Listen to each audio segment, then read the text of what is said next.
Welcome back to Turning Hard Times into Good Times. I am really pleased to have with me once again Richard Maybury, a very regular guest on this show because I value so highly his views and his insights, really, as a man who studied history and then bringing history to life, really, by showing the parallels of what's happening now with what has happened over centuries of the past. Before we get on to discussing this with Rick, I'd like to tell you to go to Early Warning Report. EarlyWarningReport.com is a place to go to follow all that Rick does. He's written a bunch of different books that are very, very important books that really help us understand our country's history, help us understand how we've gone off on the wrong track, and what we need to do to return back to the days when freedom and liberty was really the main theme, as opposed to some of the other slogans like democracy and various things people are talking about these days.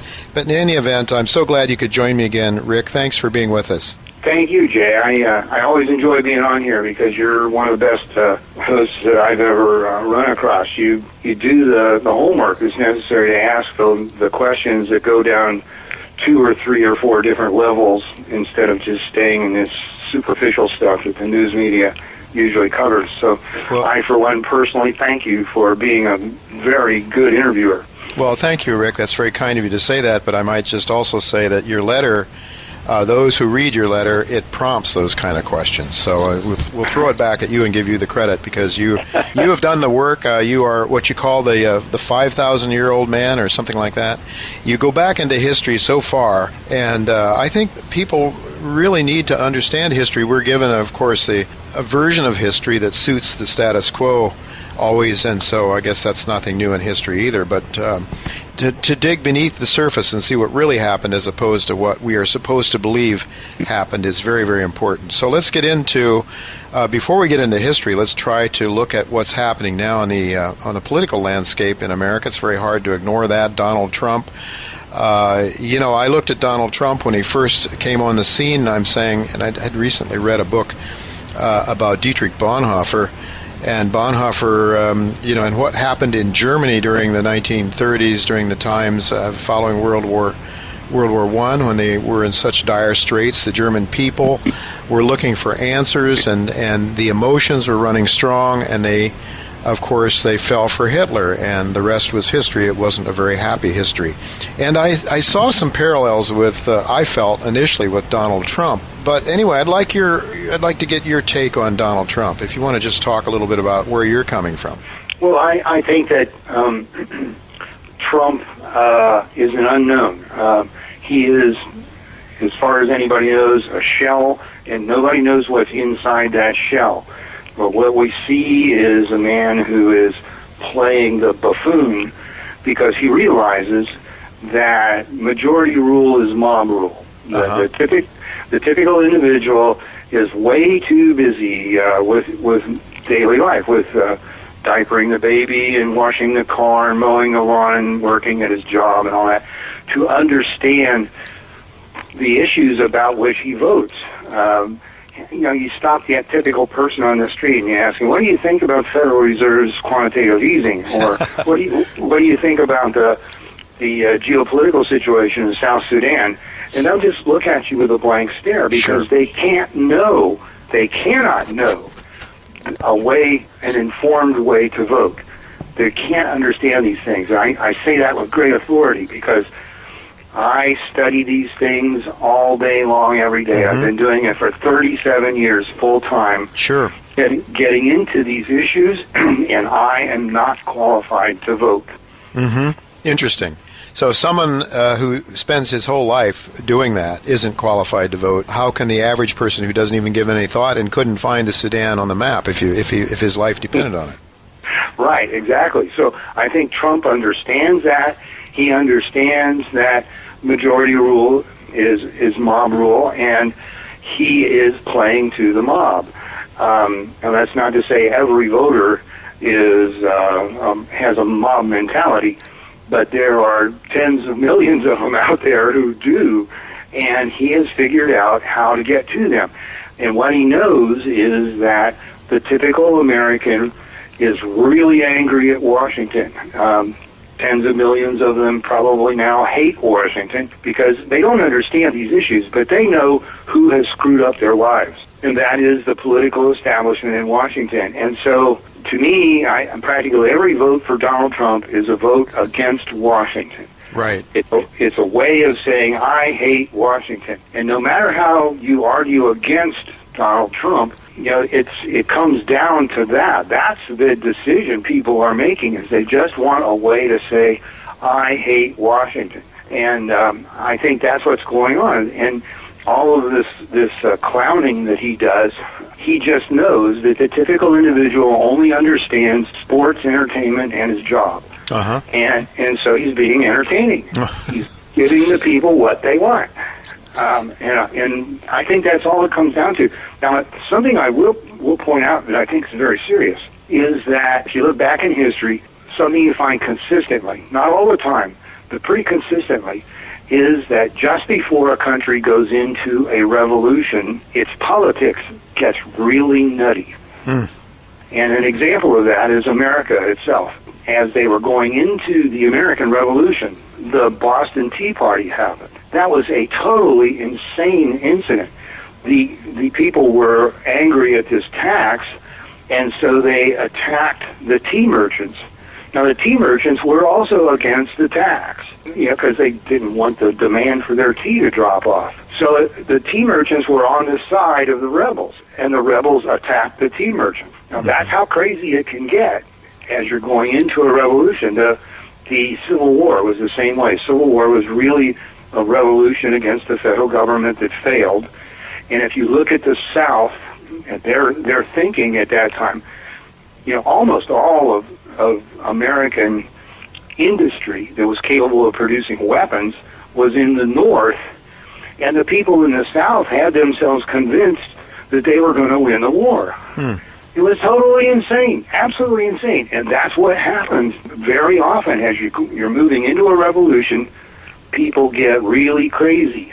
And I'm sitting here watching Donald Trump on TV, and I'm thinking, this guy is really popular. Yes. This is not a good omen. Well, I can understand, and I sympathize with your arguments, but on the other hand, might it be all bad that there's some revolution against a government that is turned really, for some reason. It's not as you point out. People understand that the government has really done them wrong. They don't understand why. They probably don't understand that we need less government to get back to prosperity and liberty and all the things that our founding fathers fought for, and 1776 was all about. But is it all bad, Richard, that there is a protest against the government? Oh, not at all. I think it's a very healthy sign, but I'm really nervous about the outcome. Yeah. Because it's dangerous. I don't think we're ready for it yet. You do not have an alternative ideology for people to go to yet that's widely understood. Mm-hmm. Now, you and I definitely would like them to go back to the original founding principles that the founding fathers enacted into the Constitution, that to me is.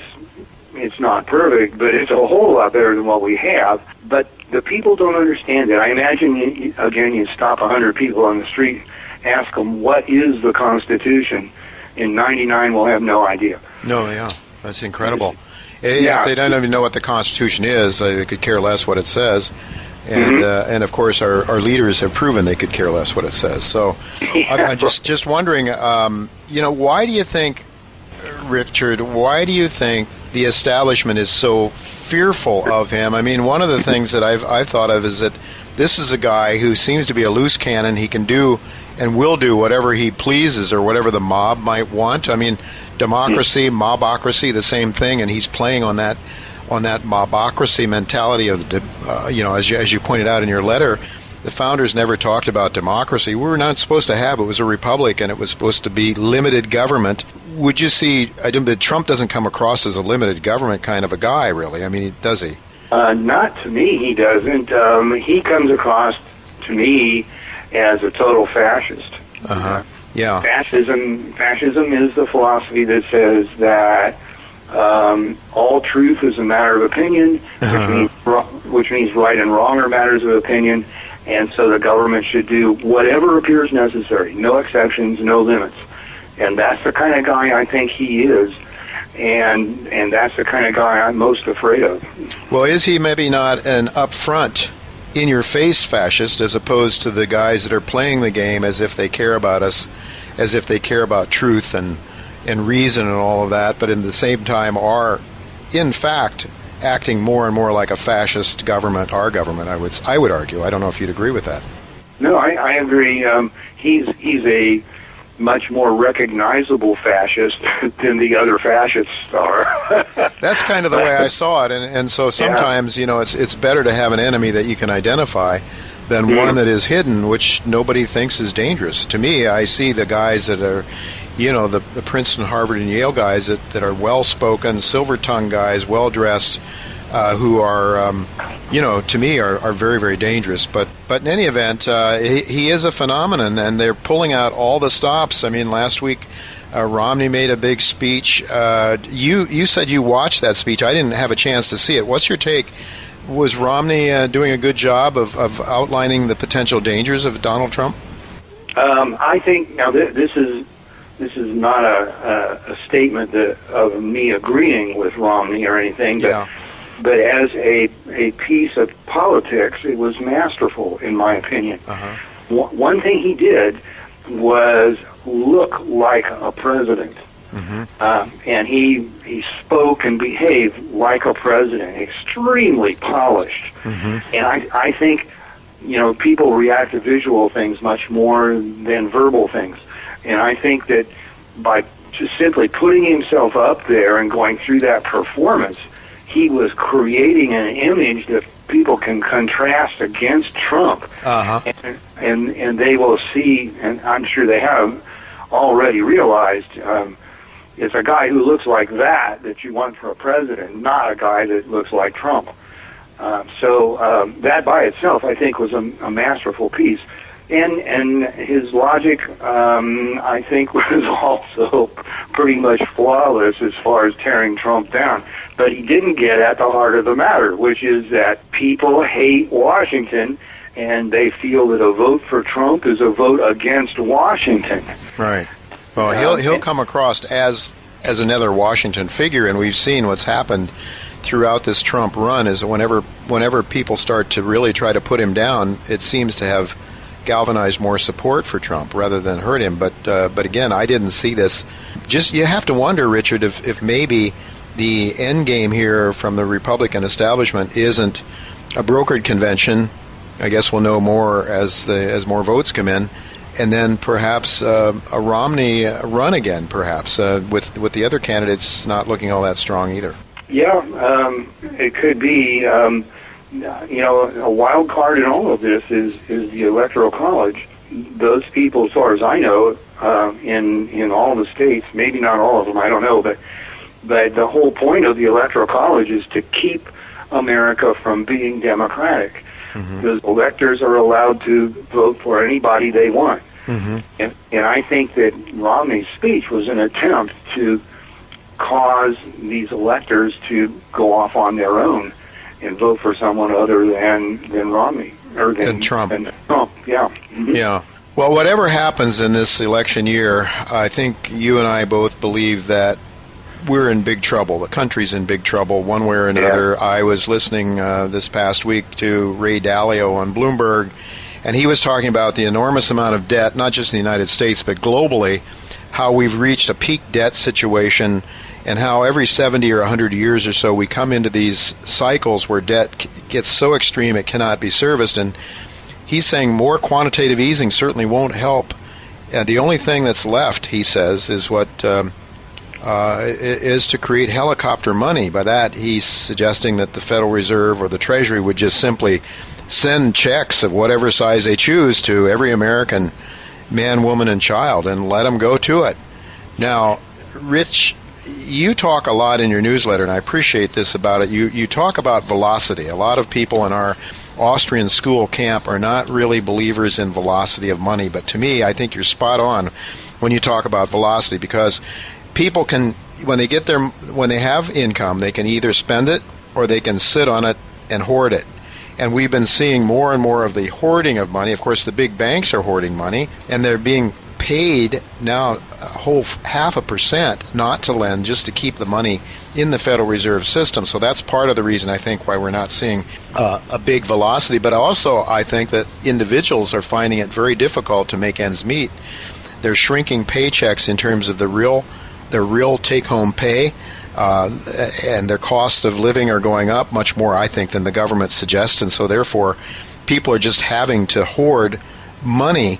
But do you think this sort of helicopter money drop, which also Martin Wolf 2 weeks ago or so in the Financial Times was saying it's time for helicopter money, because I think they realize that nothing they're doing so far is working. So what about it? Do you think helicopter money would get things going, and how would that work? I think if there's enough of it, it would create a temporary boom. But the thing to keep in mind is that that's what Franklin Roosevelt was trying in the Great Depression with the New Deal. The New Deal was an attempt to produce helicopter money.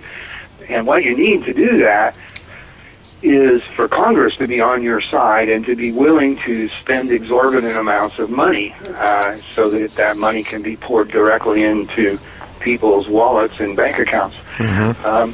Now, what happened was the New Deal didn't work.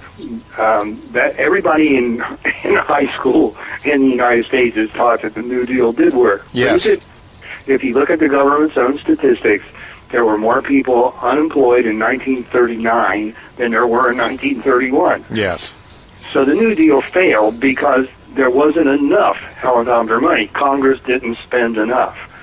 So the whole thing will go for nothing if whoever's in charge fails to convince the politicians to go on a mad spending spree. So, and I think probably that nobody in Washington will admit it, but they know that. Mm-hmm. So, as you say, the different QEs have not worked because the money's still sitting in the banks, and we're heading politically. We shouldn't head there, but politically we are headed for the helicopter money, and when it arrives, it's going to be, just breathtaking, I think, because it won't have any effect any other way, and we'll be on our way to Zimbabwe.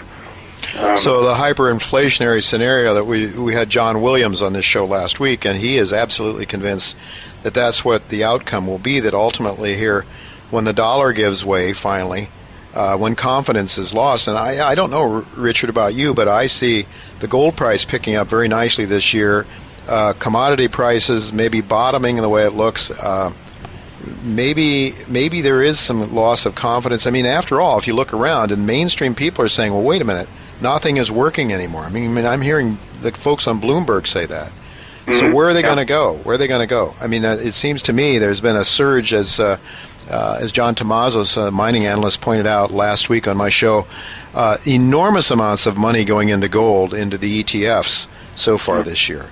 So what do you think? You think we're going to see a turn pretty soon in some of these commodity items, precious metals and things like that? Yeah, I mean, that's the way I feel, but economics is so complex. Yes. There's a thousand things that could interfere with any scenario you want to draw. So I think that's the way we're headed, but I'm far from confident about it because I've been wrong so many other times. Well, Richard, you make the point, because this is a point, a philosophical point, really a basic truism that nobody is smart enough to know. And this is why our founding fathers understood: leave the economy alone. Don't meddle in it. Don't try to divine something. Let the markets decide. And of course, we have decided not to let markets work at all. I can't imagine, Richard, how capitalism can survive when you don't allow capital to be price recognition of capital, which is what they're not doing. That's a good point. Very good. And I think you're absolutely right. It's people are taught in high school and college that there are government experts in the Treasury and the Federal Reserve, and on, who understand economics and know how to make adjustments to make things work right.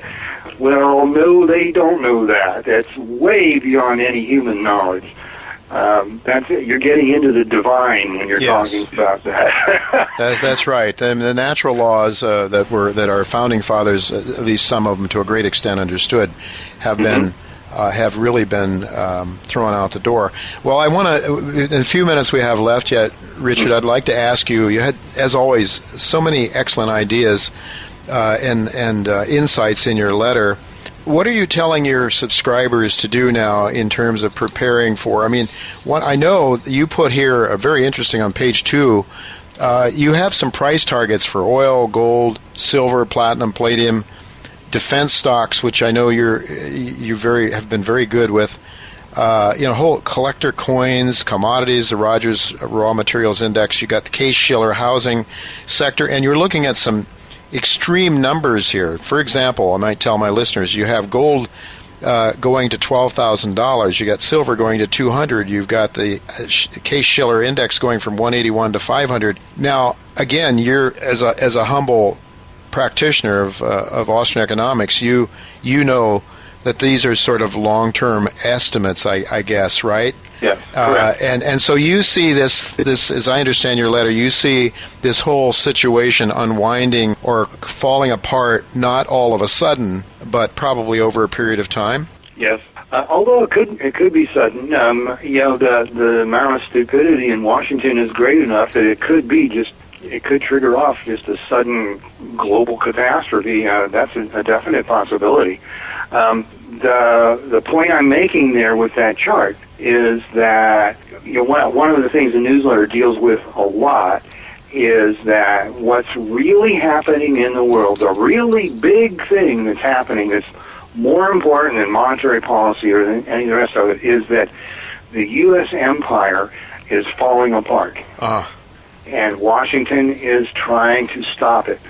And that's what all these wars, these confrontations with other governments around the world and with Islamic State, that's the U.S. empire finally falling apart, which is a good thing. Empires are parasites, and it's a wonderful thing to get rid of it. But there's a period of trauma during the collapse of the empire that's really nasty. And what I'm saying is that during this period of trauma, as the empire falls apart, I think we will see the prices of those items that you just listed go to those levels. And it will be almost all driven by fear, and justifiably so. That's not to say that those prices will go there and stay there forever or anything like that. Sure. We are in a major historic crisis here of the U.S. empire falling apart, which nobody in Washington wants to admit. And as things get increasingly chaotic, the markets will be looking more and more for things that have value that isn't tied to the value of currencies. And those are the things I've listed there on page 2. Well, as I watch the gold price action so far this year, it seems to me that there could be the start of this loss of confidence that Walter Williams talks about will send the dollar down, and then he thinks we start to see rapid hyperinflation. I think Walter, I guess, but he's been calling for hyperinflation for the last 2 or 3 years, and he's been wrong. It hasn't happened yet. I just think this goes to show you nobody, as you say, you're touching on the divine. Nobody knows when things are going to happen. We do know, however, that when hyperinflation strikes, as it did in Nazi Germany or in pre-Nazi Germany, that we were really looking at a hockey stick. I mean, it happened very quickly, right? So if you have this change in velocity that you talk about in your letter, you're showing your velocity charts still very, very low, towards the low end. If somehow people lose confidence, and confidence could switch on a dime, I think, that it could happen quickly. No, I think you're in agreement with that. Yes, I am. And that's a kind of a typical thing throughout history. When you get a velocity-driven hyperinflation, very often it is practically an overnight thing. And so, I'm not predicting anything unusual here. I know. Well, you're the 4,000-year-old or 5,000-year-old man who's looked at a lot of these different cycles going back to the Roman Empire. Even I know you've written about it and extensively written about history, and that's what makes you and your letters so unique. Richard, we're out of time, unfortunately. It always goes so fast with you. But I want to tell people to go to earlywarningreport.com, Early Warning Report. Subscribe to this newsletter. It's very reasonably priced. It's one of those newsletters when I get it, you know, usually the mail comes and I tell my wife, more junk. And then I see, oh, wait a minute, I got Richard Maybury's Early Warning Report. Good. I have something to open in the mail today, and the first thing I do is tear open and read Richard's report, because it really is fascinating stuff, but more than fascinating, it's also very important, I think, life-sustaining information there. So thank you, Richard, for being with us, and I hope we can do it again next month. Thank you, Jay. It was great talking with you again.